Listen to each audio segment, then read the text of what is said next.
Finally! I've played every single Yakuza game.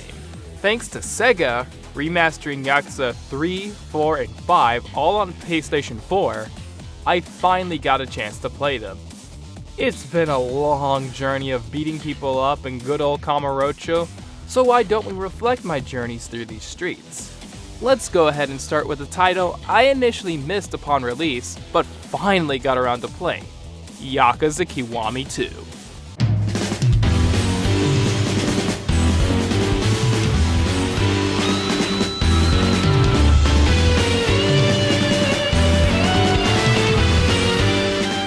Now, Yakuza Kiwami 2 is a remake of Yakuza 2 and Yakuza 6's engine.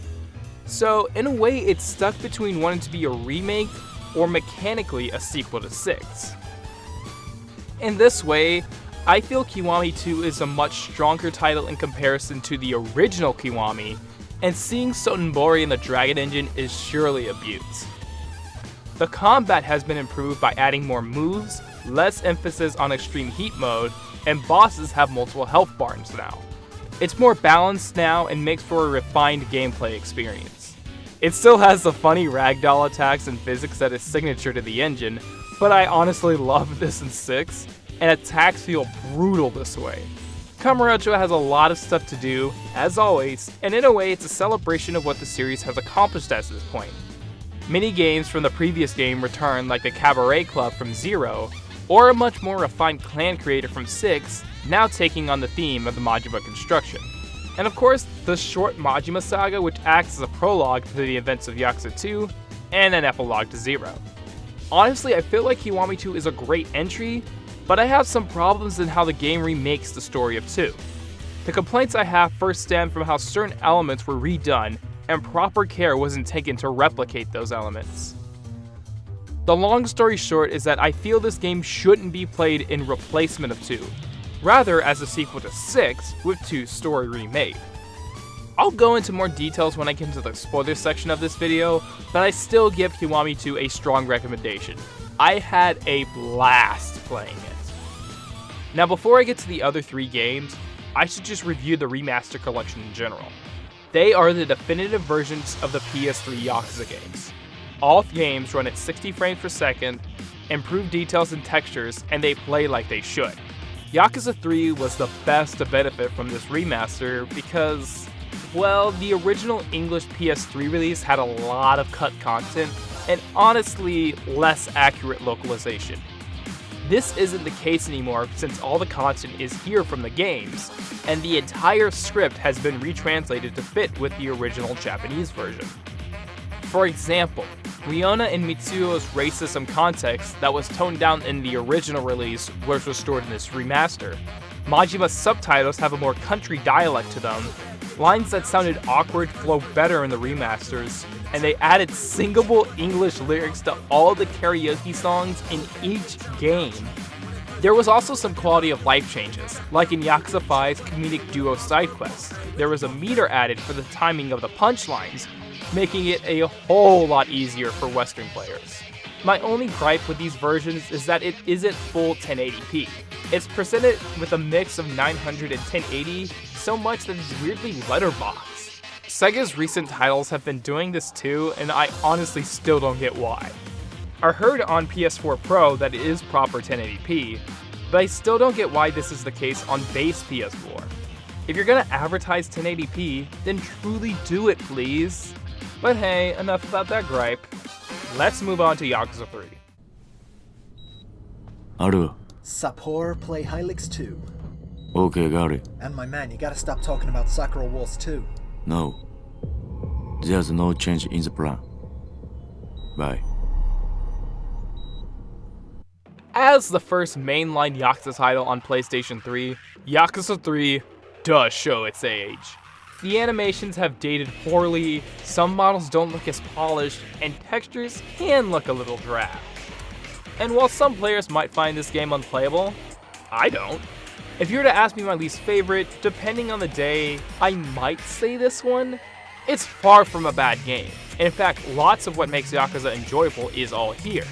Satisfying combat, goofy side quests, tons of mini games, etc. Okinawa is a really cool place to explore, an easy to remember map. It contrasts from the cities known from the series, and has a more open or country feel to it. Speaking of Okinawa, I love the part of the game that focuses on Morning Glory. For some, this was a contingency point, but I really like the first half of the game, focusing on just that. It's a breath of fresh air to what we're used to. When we get to the Yakuza part of the game, it gets more like the titles we know, but most of the game honestly got lost on me. Hell, I can't even remember much from the soundtrack other than the main battle theme in Okinawa, the Nishikiyama family theme, or Fly. However, I enjoyed characters like Rikiya and his relationship with Kiryu, seeing the kids' problems like Ryona and Mitsuo, or hell, Kondo was a joy to watch. I still feel Yakuza 3 is a great title, but still one of the weaker ones in the entire series. Yakuza 4.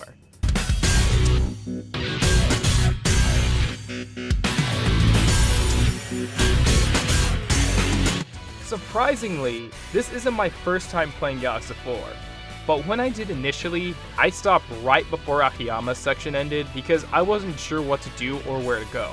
But 4 is the most ambitious title in the series for what it tries to do.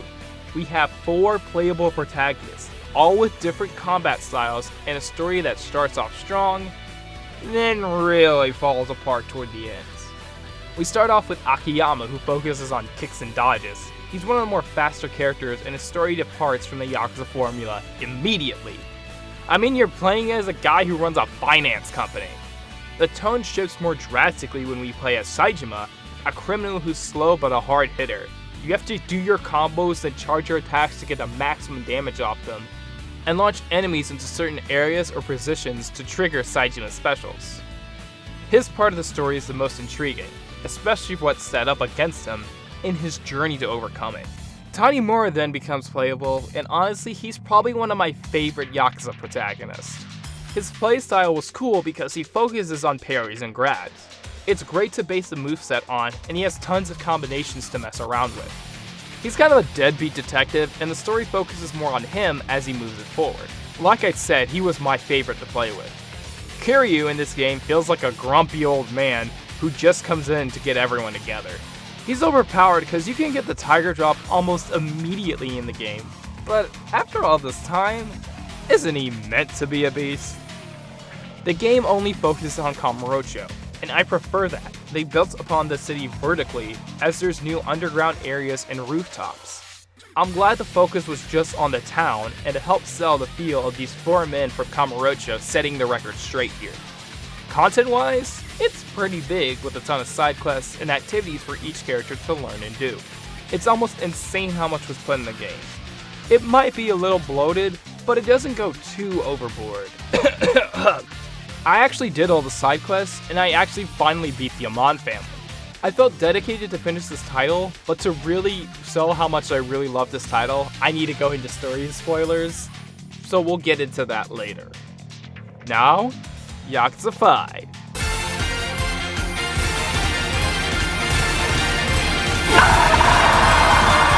Yakuza 5 is a great game that's over-bloated with too much content and loses focus a lot. It's still a great entry in the series, but it feels like the team was trying to do way too much with this game.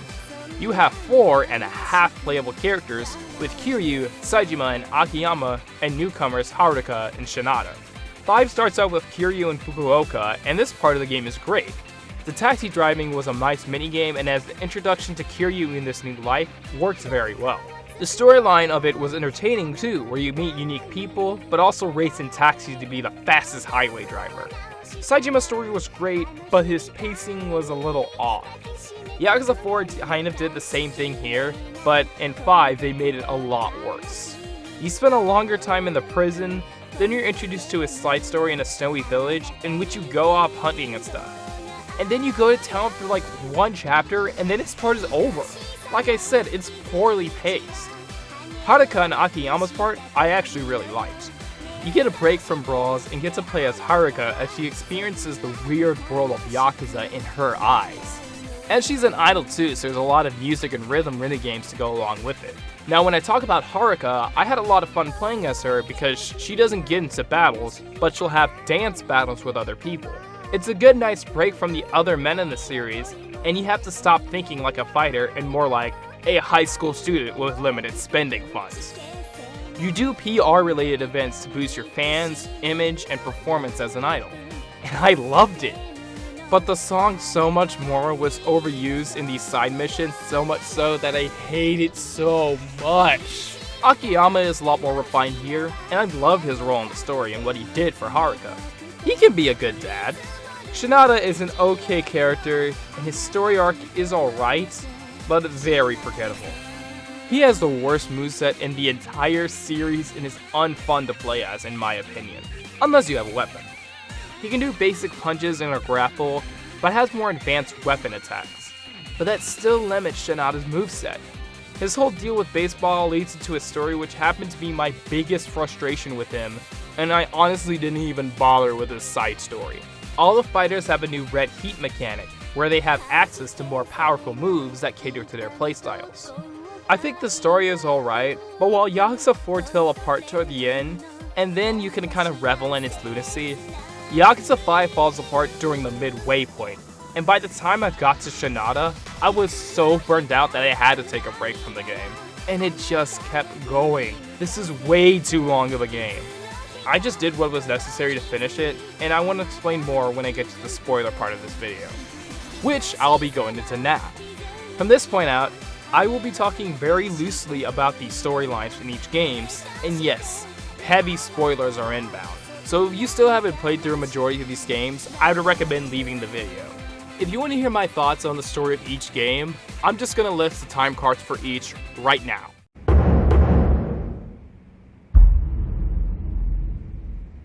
Yakuza Kiwami 2's story is fantastic because it's remaking Yakuza 2's story. I'll say this, that Kiwami 2 is much better at remaking the story than original Kiwami was. Like, for example, in Kiwami 1, there were new scenes added that were welcome additions, but also they clashed with the original scene that still used the old animation. This only happened once in my memory from Kiwami 2. There was also the whole Majima Everywhere system, and did one of the most stupidest ways to pit both of his fights and his story fights into one that was just useless padding by this point. Less of that happens in Kiwami 2, and is only done to introduce new minigames.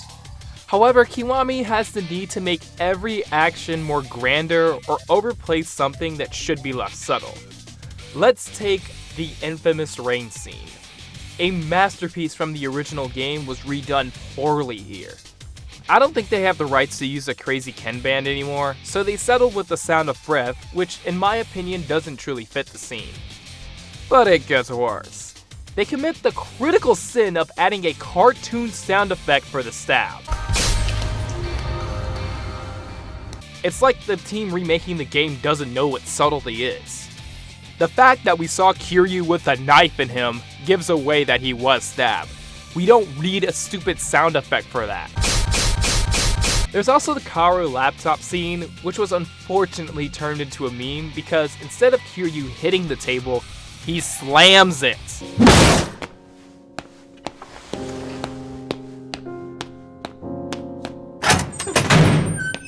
Now the scene has lost the tension it originally had, and it's just a funny meme now. Most likely, if you've never played Yakuza 2 or never played Kiwami 2, you've seen this before, and might have spoiled the game looking up the source for it. And that leads me to the soundtrack, which I do love a handful of the new tracks. Some redone tracks are okay, but at least A Scattered Moment remains barely touched. I'm still not forgiving how you did For Whose Sake in Kiwami. Like I said, it's just alright. If there's any other new changes I liked, well, I love the new ending scene. They used the sound of breath properly in this scene, and they fixed the countdown, which instead of slow motioning the characters over it, it actually flows more naturally. I feel that the ending was redone perfectly, even though it's missing December 17th. But then you go into Majima Saga and you hear the sound of breath again. Is this the only song they could license for this game? I mean, come on! It plays a total of 3 times. Speaking of Majima, there's not much to talk about. 3 chapters, no leveling up. You play as a boss character Majima, and you can see a new story that's a prequel to the events of 2, and you see Makoto from zero again. I was afraid in how they were going to handle it, since the idea of Majima seeing Makoto kind of ruins Zero's ending, but it's only a small portion of the saga, and Makoto leaves Japan to head to America for a better life by only now knowing the face of who saved her all those years ago. So, I still don't know how to feel, but it wasn't as bad as I was expecting. But hey, Ryuji Goda is a fucking badass, and might be one of my favorite villains in the series. I still like Kiwami 2, but I think some things should have been given more care if you're remaking this legendary title, or they'll come off as lame instead. But still, Yakuza 2's original story is freaking fantastic. I loved Kaoru and Kiryu's relationship, and I was really excited to see how their relationship would improve in the following games. In which Yakuza 3 comes in, has her leave in the first damn cutscene, never to be seen again in the entire series.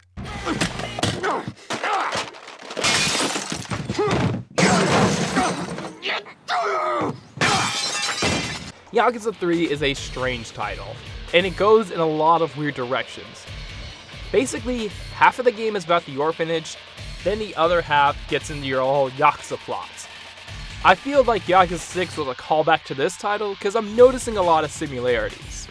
Other than, the new engine, you got a sea-based land, you're interacting with a more carefree Yakuza family, and most of the time is spent messing around with said family. The difference is that I find the story in 6 a lot more deserving and exciting. 3 feels kinda aimless and undercooked. I'll get to my precious baby 6 down the road. Rikiya was the only character I really remember because you had an entire arc regarding his tattoo, and you can miss a scene where it's completed, which was one of my favorite parts of the game. There's also Mine, who was a well-done parallel to Kiryu, and while not an intimidating antagonist, one in the end I ended up respecting, and for some reason they decided to add American CIA agents. Albert Wesker for some reason invades the scene here, and it's really weird. Oh, and Kiryu gets stabbed and almost left to die, but he's fine. Overall, the story's alright, but it's very forgettable. Let's move on to Yakuza 4. Yakuza 4's story would be my favorite in the series if it wasn't for one thing and one thing only. Now let me explain before I get to that. Yakuza 4, like I said, has 4 protagonists. You start as Akiyama, a loan shark that owns Sky Finance, and starts to unravel the mystery of a girl who shows up asking for a huge fund. You dabble into some Yakuza business, and realize the rabbit hole goes deeper than you originally thought. Then you have Saejima. Oh god, this teddy bear was in prison for a hit that killed 18 men, and he's sentenced to die. This is really dark considering Yakuza. And probably one of the weirdest twists of fate, the guy that stabbed Kiryu in 3 is in the same prison. He helped Saejima escape and wants him to find Kiryu, because even then, he was given a second chance with him. For some reason, he returns later in Kiryu's story, which kinda ruins his arc. But oh well, to each his own. Saejima meets Kiryu, and you actually have an epic boss battle with Kiryu. I mean, this dude has heat moves, tiger drops, and it's epic, man. But Saejima doesn't want to die without finding the answers to his past, and heads to Kamurocho. Now, Tanimura's side of the story deals with him working with the Chinese district and uncovering truths about his authorities and who was really behind that hit years ago. He finds out that it was actually the police who was working with the Yakuza for some money, and rubber fucking bullets. I'm going! So, Saejima's hit was a setup. Apparently, the guns he had, all of them were filled with rubber bullets, and the other villain actually killed the rest of them so he can rise higher in the ranks of the Yakuza, and Saejima takes the fall and rots in prison. The most interesting part of this story is now gone, because apparently the Yakuza protagonist can't kill anyone. And then later down the line, characters are then shot, but they actually aren't dead because advanced rubber bullets. I'm not even joking. It gets so stupid. Anyways, police are corrupt, and yes, this has aged very well. Anyways, Daigo does some stupid shit that's confusing and really out of character for him, like turning over Kojo's best leaders like Majima for money, and the story keeps going on a downward spiral. Long story short, the game ends on probably one of the best final bosses in the series. Each protagonist is given their own fight, and the main theme for Faith is remixed throughout all 4 bosses, and it's done in an awesome way. I love how each fight represents the end of each character's journey, even if some of the journeys made no fucking sense. It starts off with Akiyama fighting the person he looked up to that now deals in dirty business and fallen from grace, and he suplexes him 50 feet in the air, which transitions to a badass dynamic intro of the fight of the kicks. And 4 faces an upbeat track that takes on the theme of resolve for him.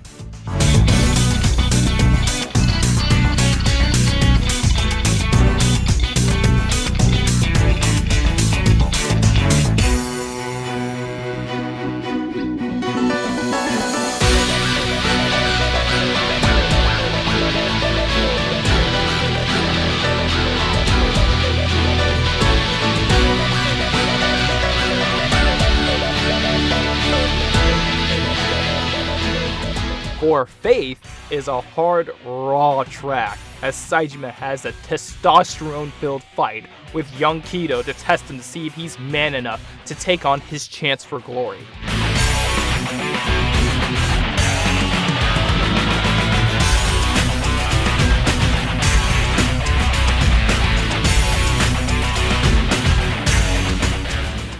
For Faith is a more sentimental mix as Kiryu fights Daigo, the man he pushed to be chairman and lost his way, so he has to get him back on track again.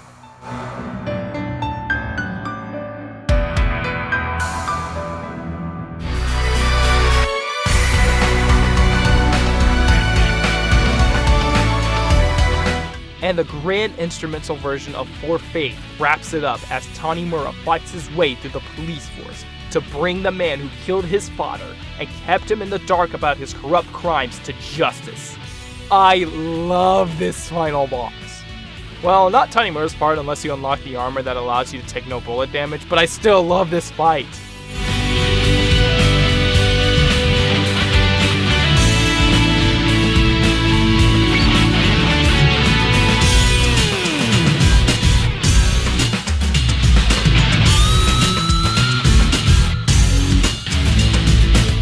But man, while Yakuza 4 kind of stumbled a bit, my expectations for the next title after this was soaring through the heavens. As I've heard, Yakuza 5 is arguably one of the best in the series. Yakuza 5 has to have the most bloated and confusing story out of the entire series. It starts alright with Kiryu's story after the events of 4. He moved to Nagasagai, and now is a taxi driver trying to stay away from the Kojo clan. But alas, it keeps catching up to him, as Daigo goes missing after Kiryu's taxi trip, and the Tojo and Yamagasa clans are on the verge of an all-out war. There's a lot of great moments in this section of the story, and honestly it's so poetic to see him develop as a young brutal boy from zero to now basically a tired grandpa. Hijinks ensue with him and 2 other Tojo clan members, which eventually leads to Kiryu having a gigantic battle against the Tojo clan. And then something, Majima's dead. I don't think anyone actually believed that. We get Saijima's story, which basically has him going back to jail and serving time, finding out Majima's dead, and befriend a kid named Baba who gets framed for a murder so Saejima can stay inside jail. That doesn't work as the warden sees this, tries to break them out, and it kind of works, but the inmates caught on and they ended up escaping to the snow. That's the SparkNotes version of it, but so much time is spent that when you finally get to town, you only get a chapter to explore it. You diverge off to do a hunting minigame for 1 chapter, and I feel like this was just an excuse to have a side story for Saejima. It barely relates to the actual plot other than Saejima visited this village. Kiryu's side story, it's his job as a taxi driver. Same with Haruka, her job as an idol. And Shinada, we'll get to him, is a broke baseball player, so he'll do anything for money if it involves baseball.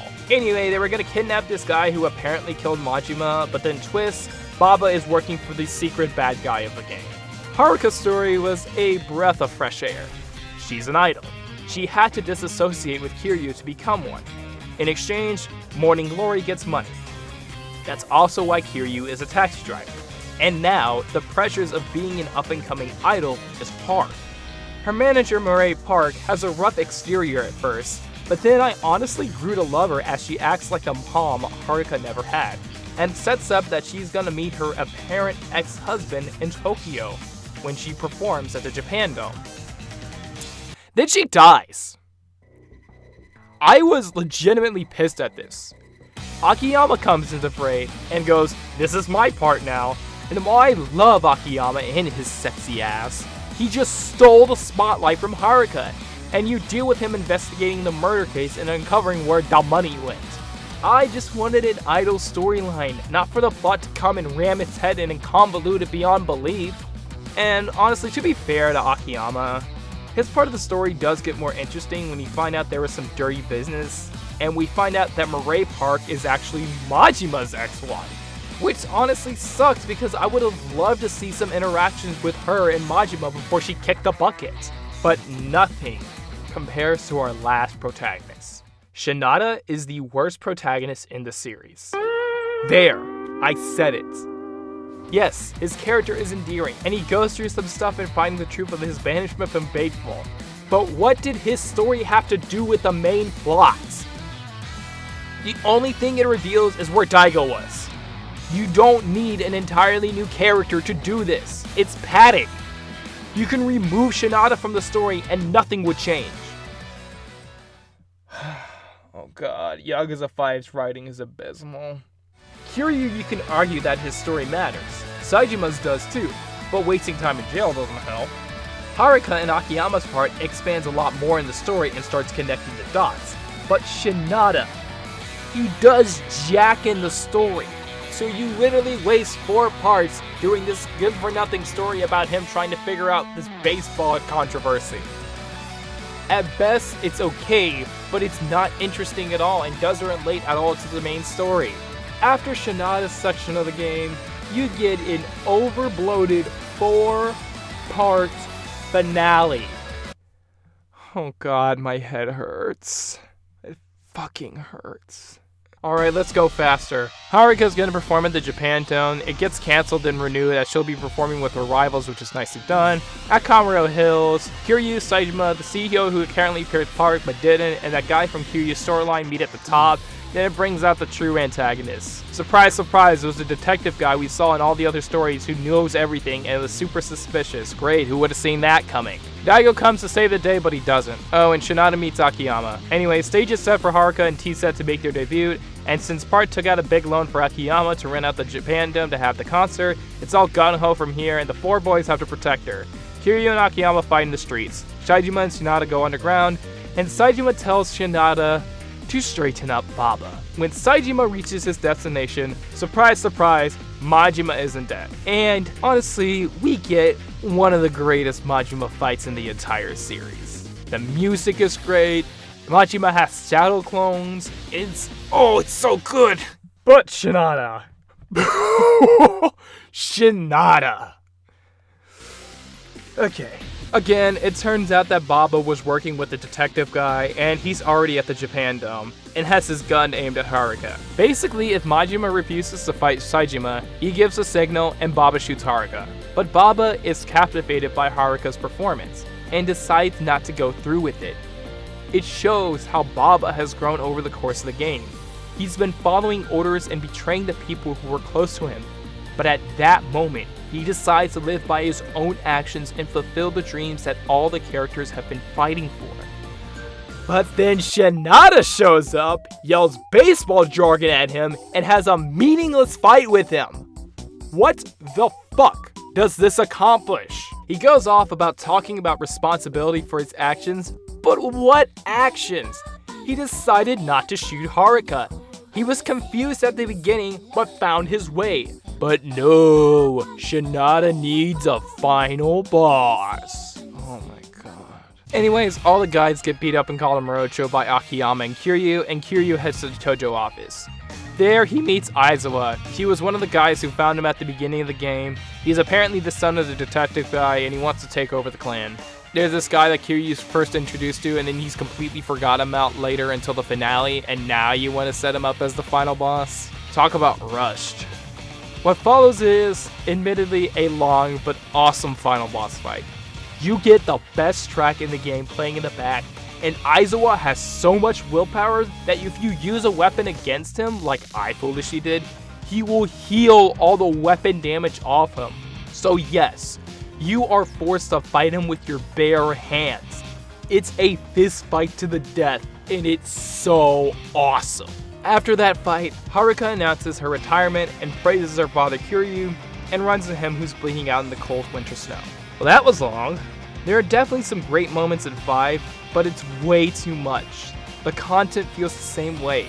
It feels like there was way too much to unpack. While 4 got really stupid, it went all in on the lunacy and had the idea to actually develop the characters and tie their stories together.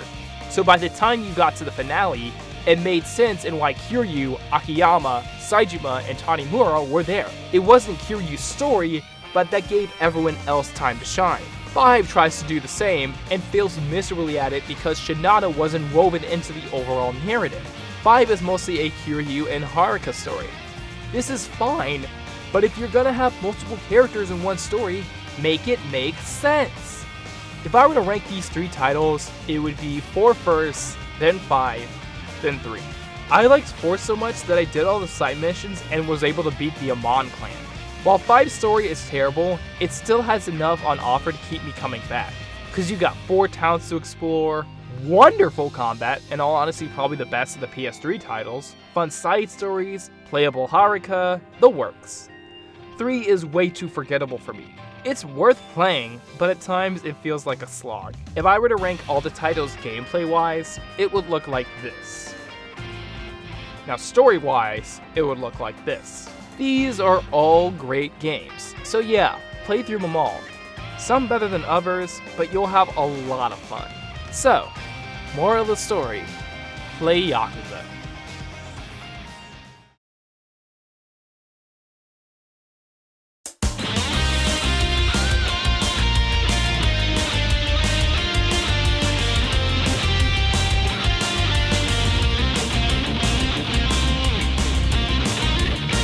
Midnight shadow evaporates, accelerate through this old highway city into the night. You by my side, your tear-stained eyes, rouge running down your cheek. But baby, tonight everything's alright. As long as you're here next to me, my sweet babe. Now let's go of our past and our future. This night has only room for 2, you and me. So come and see. I'll show you paradise tonight. Not just 1 kiss, not 2 kisses, but 1,000,000. I've got a full clip of love for you, baby. Hold on to me, and I swear I won't let go. I'll never let you slip away from me. Machine gun kiss, let's just fall in love.